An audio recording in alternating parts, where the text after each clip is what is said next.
दरवर्षी एक पाऊस होऊन गेला की मी लोणचं बनवत असते. तर ह्याही वर्षी लोणचं बनवण्यासाठी ह्या कैऱ्या आणलेल्या आहेत आणि ह्या कैऱ्या किलोवरती आणलेल्या नाहीत, तर ह्या शेकड्यावरती आणलेल्या आहेत. एकूण 65 कैऱ्या आहेत. तर मी ह्या कैऱ्या धुवून घेतलेल्या आहेत, त्यानंतर पुसून घेतलेल्या आहेत आणि ह्याच्यावरती जे देठ असतं तेही काढून घेतलेलं आहे. आणि आता ना मी ह्या कैऱ्या फोडून घेणार आहेत. आपण जेव्हा बाजारातून कैऱ्या विकत आणत असतो तर त्यावेळेस आहे ना फोडूनही काही ठिकाणी कैऱ्या देतात, पण आमच्या ह्या गावातूनच कैऱ्या आणलेल्या आहेत, त्यामुळं फोडलेल्या नाहीत. आहे अशाच कैऱ्या आणलेल्या आहेत, म्हणजे न फोडता आणलेल्या आहेत. तर आता मी ना घरी जो कोयता आहे तर त्या कोयत्यानेच फोडून घेणार आहे. कोयतात छान असा वाहता केलेला आहे आणि वरवंटा घेतलेला आहे. हे बघा, कैऱ्या फोडताना आहे ना एकसारखा घाव पडू नये ना, कैरीचे असे 2 भाग व्यवस्थित व्हावे लागतात. कैरीचा थोडा जरी चेंदामेंदा झालेला असेल तर त्याचं लोणचं अजिबात टिकत नाही. त्यामुळं कैरी फोडताना आहे ना एकदम व्यवस्थित अशा कैरीच्या फोडी निघाव्या लागतात.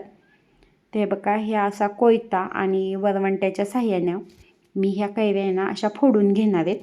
आणि एका कैरीचे मी ना एकंदरीत 12 भाग केलेले आहेत. 8 पहिल्यांदा केले होते, पण 8 मला खूप मोठे वाटले म्हणून मी 12 भाग करून घेणार आहे. त्यानंतर वरती जी कोई आहे ती काढून घेतलेली आहे आणि त्याच्यावरती एक छोटंसं आहे ना पातळ असं आहे ना एक पापुंद्रा असतो, तोही मी काढून घेणार आहे. आणि अशा पद्धतीने ना सगळ्याच कैऱ्या मी फोडून घेणार आहेत. इथं मी सगळी कैरी कापून घेतलेली आहे आणि इथं 1 वाटी हे मीठ घेतलेले आहे. ही हळद घेतलेली आहे.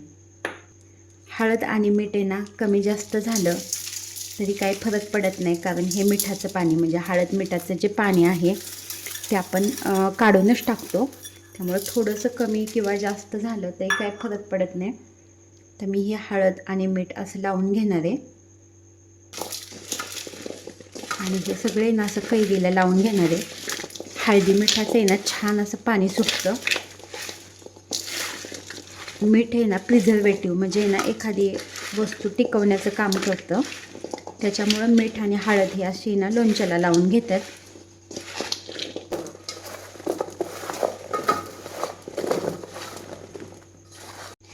इथे ना सगळीकडेच मी कैऱ्याच्या फोडीला आहे ना छान असं हे हळद आणि मीठ लावून घेतलेले. अजून तर हे सगळं कोरडंच आहे, पण आता ना ह्याला पाणी सुटायला लागेल. आणि ना अशा पद्धतीने ना हळद मीठ लावलेलं लोणचं आहे ना अजिबात खराब होत नाही, छान असं टिकतं.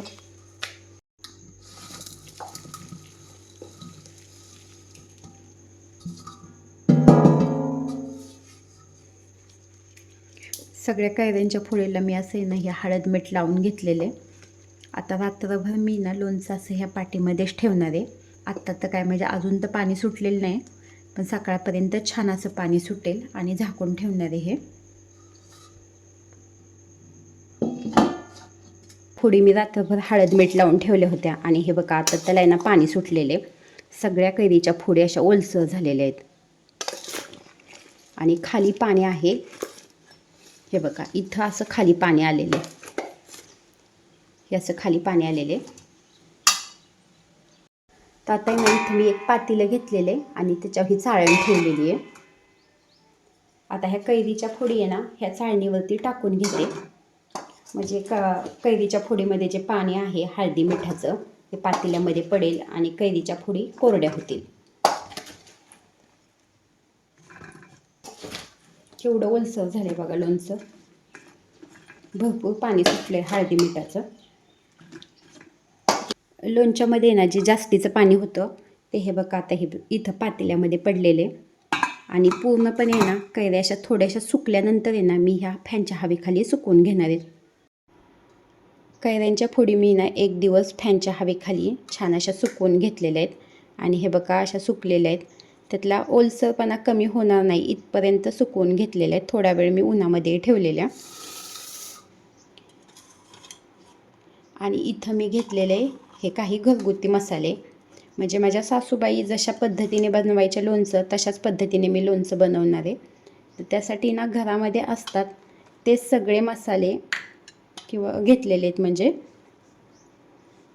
तर त्याच्यामध्ये ना इथं ही मेथी घेतलेली आहे, अर्धी वाटी मेथी आहे, 1 वाटी मोहरी आहे. मोहरी ही मी थोडी बारीक घेतलेली आहे. काही मोहरी थोडी मोठी होती तर ती खाली आहे, थोडी मोहरी मोठी आहे ह्याच्यामध्ये. त्यानंतर 1 वाटी लसूण घेतलेला आहे. हे मोठं मीठ घेतलेले, मोठ्या मिठामुळे ना लोणचं छान असं टिकतं. त्यानंतर हे हिंग घेतलेले, छोटे 3 चमचे हळद घेतलेली आहे.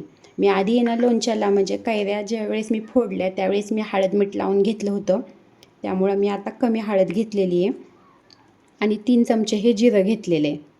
तर आता मी ना ही मोहरी आणि मेथी भाजून घेणार आहे. ही मोहरी आहे ना मी अगदी गव्हाळ अशी भाजून घेणार आहे. लहान मोहरी थोडी कमी पडली म्हणून काही मोठी मोहरी होती ती टाकलेली आहे.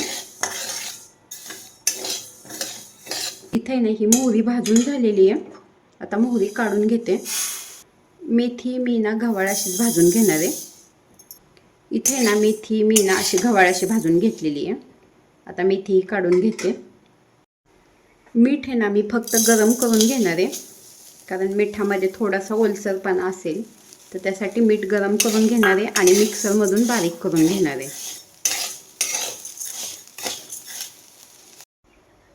आता इथे ना मी गॅसवरती तेल तापायला ठेवलेले. हे शेंगदाण्याचं तेल आहे.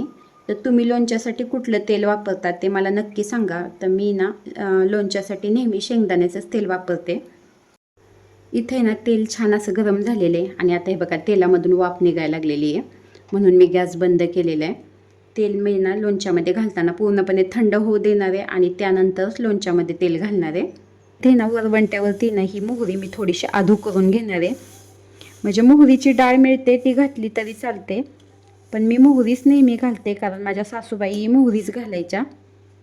मिक्सरमध्ये केलं ना ते एकदम बारीक होऊन जाते मोहरी, त्याच्यामुळे हे वरवंट्यानेच असं करून घेणार आहे. आणि गरम गरम भाजलेली आहे मोहरी, त्याच्यामुळे आता हे बघा लगेच फुटायला लागलेली आहे.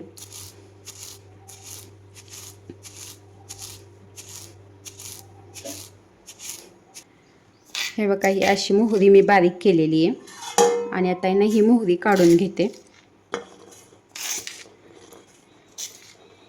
आणि आता इथं घेतलेल्या आहेत मेथ्या. ह्या त्या मेथ्या ना मी अगदी बारीक करून घेणार नाहीत, म्हणजे थोड्या थोड्या आधू करून घेणार आहेत, कारण मेथ्या जास्त बारीक झाल्या तर मग कडवट लागतं लोणचं.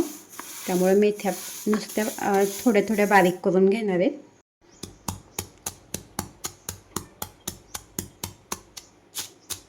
इथे ना आता हे तेल कोमट झालेले, तर आता ह्या कोमट तेलामध्ये मी हिंग घेतलेले, अर्धा चमचा हिंग आहे. तर हिंगामुळे ना लोणचं छान टिकतं. हिंग टाकून घेतलेले तेलामध्ये. आता मी इथे ना कैऱ्याच्या फोडी घेतलेल्या आहेत आणि हा पहिल्यांदा ना लसूण टाकून घेते.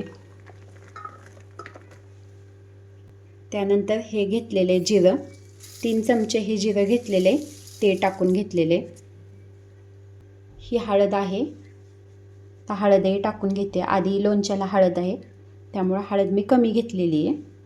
ही मोहरी आहे, पाकडून घेतलेली आहे मी, तर आता मोहरी टाकून घेते. अशा पद्धतीचं लोणचं आहे ना माझ्या सासूबाई बनवतात, त्यामुळे ना अशाच पद्धतीचं लोणचं सगळ्यांनाच आवडतं घरातल्या, त्यामुळे मी हे अशाच पद्धतीने बनवते. मीठ आहे ना मिक्सरमधून मी बारीक करून घेतलेले, मोठं मीठ आहे ना त्याच्यामुळं लोणचं चांगलं टिकतं म्हणून मोठंच मीठ घेतलेले. तर आता वरून हे मीठ घातलेले. तर आता मी हे सगळं हलवून असं घेते.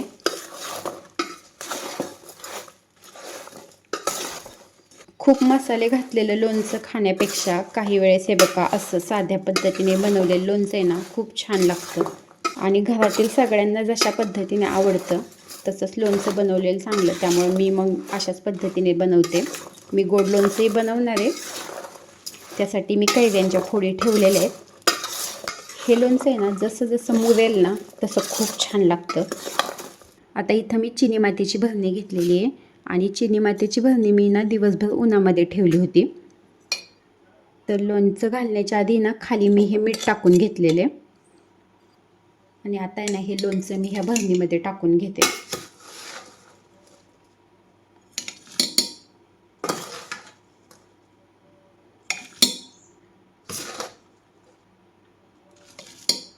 इथे ना मी सगळं लोणचं आहे ना भरणीमध्ये भरून घेतलेले. तेल आता पूर्णपणे थंड झालेले, त्यामुळे आता तेल मी ह्या लोणच्यामध्ये घालून घेणार आहे. तेल घातल्यानंतर आहे ना ही लोणचं असं हलवून घेणार आहे. असं चोहो बाजूने लोणचं हलवून घेतलं म्हणजे ना सगळीकडं तेल जातं. चांगलं लोणचं मुरेपर्यंत 7-8 दिवस थोडा वेळ भरणी उघडी ठेवायची आणि लोणचंही हलवून घ्यायचं. तर आता माझं हे लोणचं तयार झालेलं आहे.